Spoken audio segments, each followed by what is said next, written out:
Hola, mi nombre es Milagros Solano y este video tiene como fin explicar los pasos ejecutados como parte de la tarea 1 del curso de minería de datos.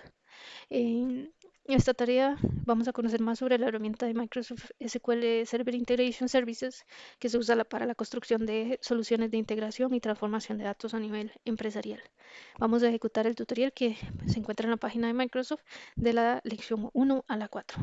Con respecto a la lección 1, lo primero que hicimos fue crear el proyecto. El paquete de TL SSIS para la lección 1. Como segundo paso, lo que hicimos fue agregar los Connection Managers que vamos a necesitar, ya que el objetivo de esta lección lo que busca es leer datos o extraer datos de un archivo plano, un archivo fuente, transformarlos y luego copiarlos en una base de datos llamada VentureWorks Data Warehouse 2022 en una tabla nueva llamada Fact Currency Rate.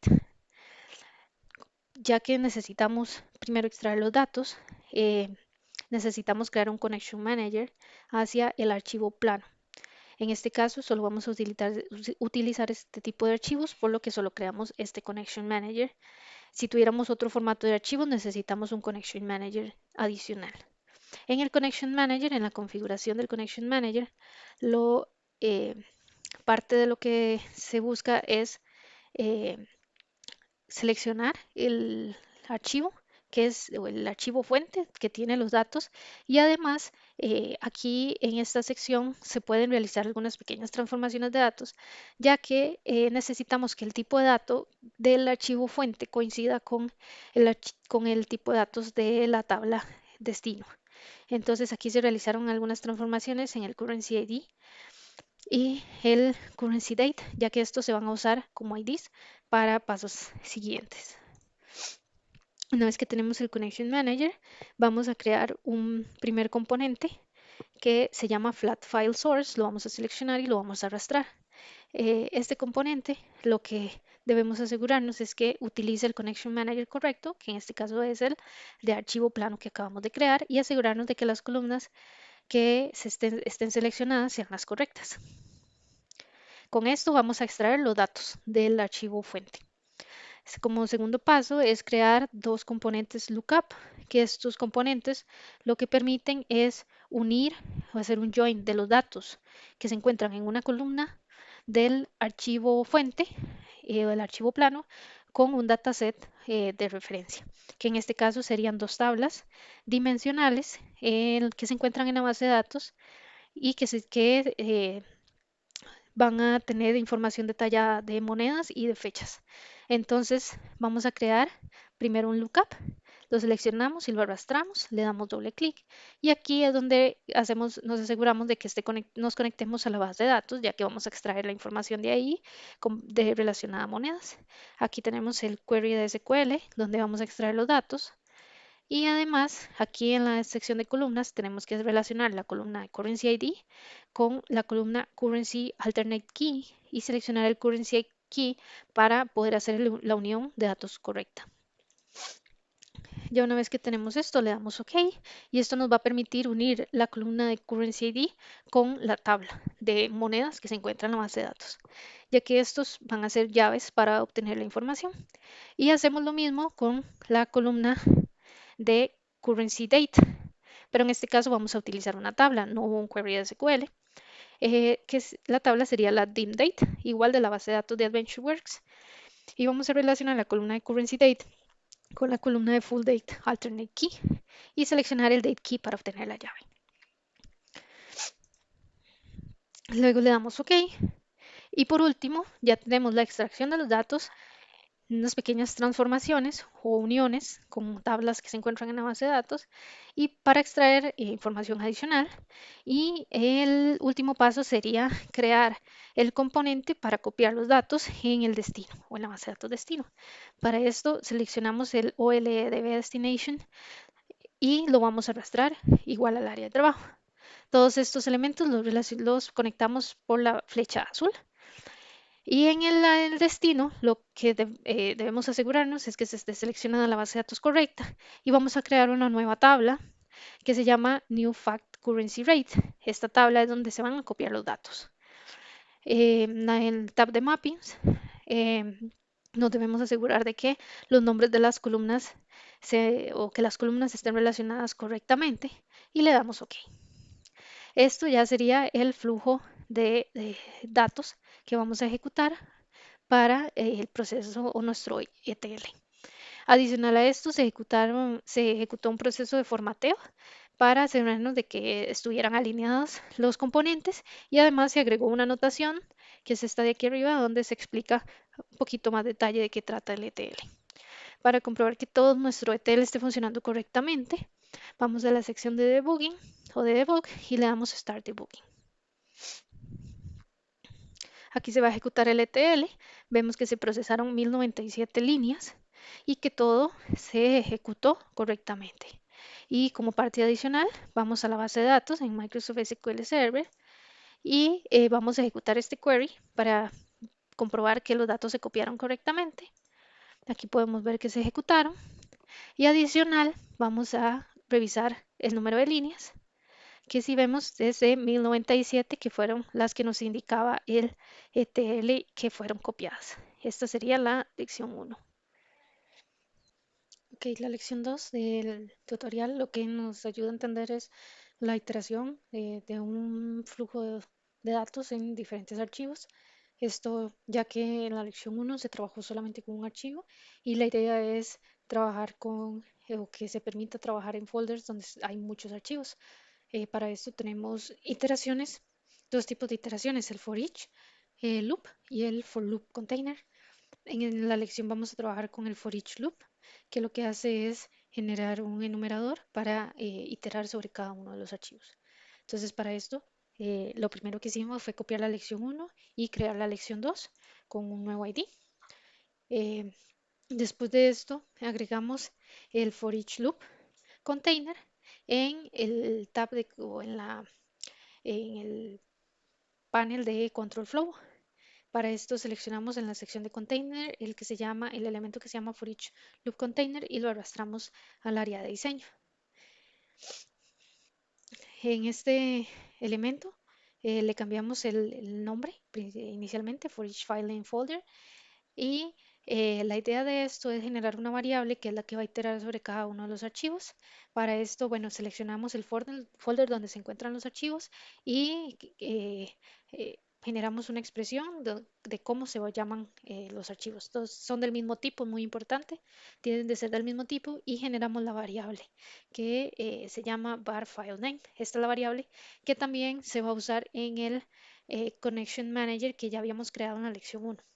Esto ya que el Connection Manager que creamos en la lección 1 solo leía un archivo específico y ahora necesitamos que use la variable del iterador para conectarse a cada uno de estos archivos. Entonces el tercer paso después de crear el for each loop container es modificar el connection Manager. Para esto vamos a propiedades y aquí es donde vamos a modificar el Connection Manager para que sea un Package Connection. Esto nos permite que el Connection String que se use utilice la variable que ya creamos. Una vez que modificamos el Connection Manager para leer de la fuente, lo que hacemos es arrastrar el data flow que ya tenemos, que se llama extract sample currency data, dentro del componente de for each. Esto con el fin de que para cada archivo se ejecute el data flow que ya habíamos creado en la lección 1. Ya una vez que lo arrastramos, el último paso sería probar que el flujo se ejecute para cada archivo. Para esto, en la lección 2, le damos ejecutar paquete o execute package y esperamos a que se ejecute, a que lea cada archivo, transforme los datos y los guarde en la base de datos destino que ya habíamos configurado previamente. Ya terminó correctamente. En el output podemos ver más detalle de todos los archivos que se procesaron, que serían estos, currency USD, TXT, todos los que ya teníamos en la carpeta de la tarea y la cantidad de líneas. Luego vamos a la base de datos para comprobar que se leyeron correctamente y podemos ver que hay 13.532 líneas, muchas más de las que teníamos en la lección 1 y ejecutamos nuevamente para leer y comprobar los datos que están en la base de datos. La tercera parte del tutorial o la lección 3 consiste en revisar la funcionalidad que ofrece Microsoft Integration Services para almacenar eventos y pasos que se ejecutaron durante el proceso en un archivo .log que nos va a permitir después hacer un análisis más profundo del ETL en caso de ser necesario y así traquear tareas o eventos o errores que necesitemos.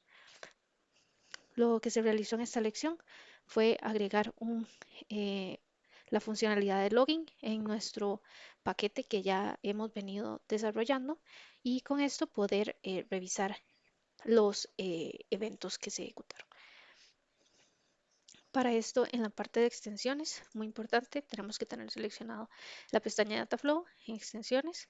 En login, vamos a habilitar el login que ya configuramos previamente y lo que indicamos aquí fue la dirección donde se va a guardar el archivo y qué eventos son los que vamos a registrar. En este caso, vamos a registrar la ejecución del pipeline. Una vez que lo seleccionamos, le damos OK y en la sección de extensiones también, en SSIS vamos a seleccionar Log Events. Ahora, para probar que el login, la funcionalidad de login esté funcionando correctamente, vamos a ejecutar el pipeline una vez más. Entonces en Debugging vamos a seleccionar Start Debugging y el pipeline se va a empezar a ejecutar y luego vamos a ir a revisar el archivo de login que se generó.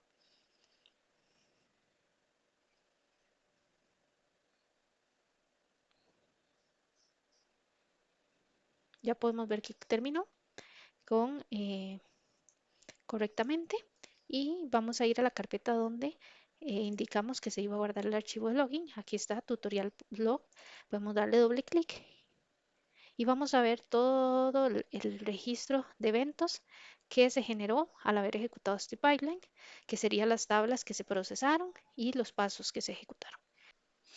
Por último, ejecutamos la lección 4, que es para el manejo de flujo o la redirección de flujo de errores que permite Microsoft Integration Services. Con esto, la idea es que si una fila falla, se pueda guardar en un archivo de error para su posterior análisis y, de ser el caso, solucionar cualquier error que haya en la columna y reprocesarla.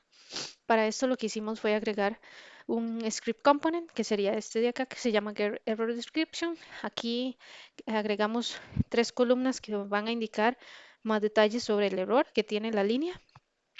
Y adicional a eso se agregó un Flat File Destination Component que indica dónde se va a guardar el archivo con las líneas en error. Una vez que tenemos esto listo, la idea es que el ETL se ejecute y ejecute la transformación para el currency key. En nuestro escenario se preparó un archivo de ejemplo donde el currency code no existe en la base de datos, entonces nos va a generar un error para ese archivo en específico que se llama BAT, el currency code que estamos usando, y se va a procesar ese archivo, este tercero de acá, y va a fallar ya que este currency code no se encuentra mapeado. La idea entonces es que el flujo falle y no falle para ese archivo y no se detenga el ETL. Para esto vamos a ejecutar el ETL para comprobar su funcionamiento. Le damos Start Debugging. Ahí se va a ejecutar el ETL para cada uno de los archivos.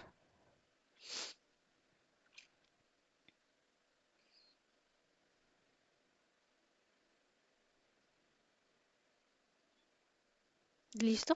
Y ahora, si vamos al tab de Progress o de progreso, si podemos buscar el archivo que creamos manualmente con el fin de que el ETL fallara, que sería este de acá, currency bat. Si vemos acá,